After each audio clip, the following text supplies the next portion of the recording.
Welcome back to another episode of War in Cali. In this episode, I'm going to detail the story of how a cop was murdered by a gang member.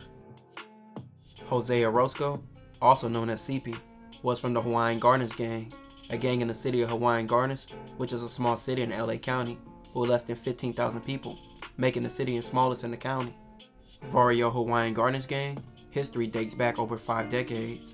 They are widely known for their hate crimes against African American residents, and it's believed their hate for black people intensified by the 80s, when a black man supposedly killed a Hawaiian Gardens gang member. The Hawaiian Gardens gang goal after this was to cleanse the neighborhoods of all African Americans by any means necessary. The gang's hatred towards African Americans can be traced back on record to the early 1990s. For example, in 1993, members of the Vario Hawaiian Gardens gang threw a firebomb at homes, and they also participated in several brutal killings of African Americans. The Hawaiian Gardens gang, also known as the hate gang off their hate crimes, they don't just feud with African Americans. They mainly feud with gangs in nearby cities such as Artesia 13 and Chivas 13 as well. And over the years, their war with those two gangs got deadly. Hawaiian Garden member Jose was a well-documented gang member. He was on parole and had prior arrests for convictions of assault with a deadly weapon, resisting arrest, burglary, as well as gun and drug charges.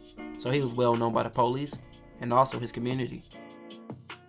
On June 20th, 2005, Jose attempted the premeditated murder of a black man named Jeffrey by shooting him twice from behind as Jeffrey attempted to run away.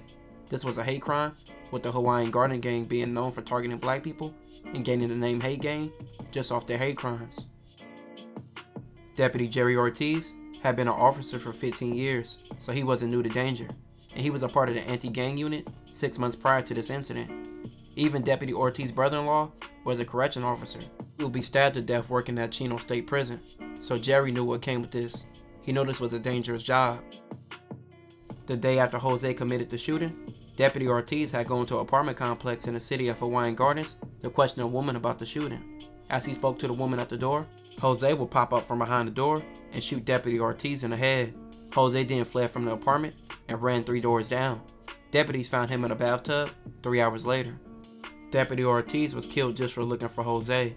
He was killed on the block of 223rd Street in the city of Hawaiian Gardens. The murder of Deputy Ortiz was also committed in front of 2 young girls. They was present for the whole time of the execution, and while in custody, Jose told fellow gang members and associates to arrange to have the witnesses killed, meaning the young girls. Prior to the killing of Deputy Ortiz, Jose was bragging about how he would kill a cop and put the Hawaiian Garden gang on the map. The Hawaiian Garden gang was openly bragging about the event and how its stature with the Mexican Mafia would be increased. After the murder of Deputy Ortiz, the FBI formed a task force made up of over 40 federal, state, and local enforcement agencies in Operation Knockout, the most intensive anti-gang operation in U.S. history. Almost 1,400 law enforcement officers participated in a series of raids in 2009, a part of Operation Knockout. This indictment charged 147 members and associates of the gang, while federal, state, and local law enforcement agencies arrested 88 people. The killing of Deputy Ortiz gave the Hawaiian Garden gang the attention they wanted, but not what they needed. We have unsealed 5 federal indictments that name a total of 147 defendants. This morning, 63 of those defendants named in the indictment were arrested.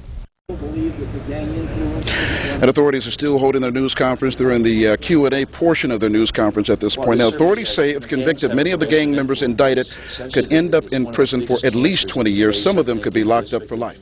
Jose will later be sentenced to death and charged with the death of Deputy Ortiz and the shooting of Jeffrey. Jose will ask for a reduced sentence, but this will later be denied. It will even be brought up that he committed more murders, but he wouldn't be charged for others. Jose is now 46 and serving his death sentence on death row at San Quentin. This will conclude this episode. If you haven't already, make sure you check out my previous episodes. Don't forget to like, comment, and subscribe.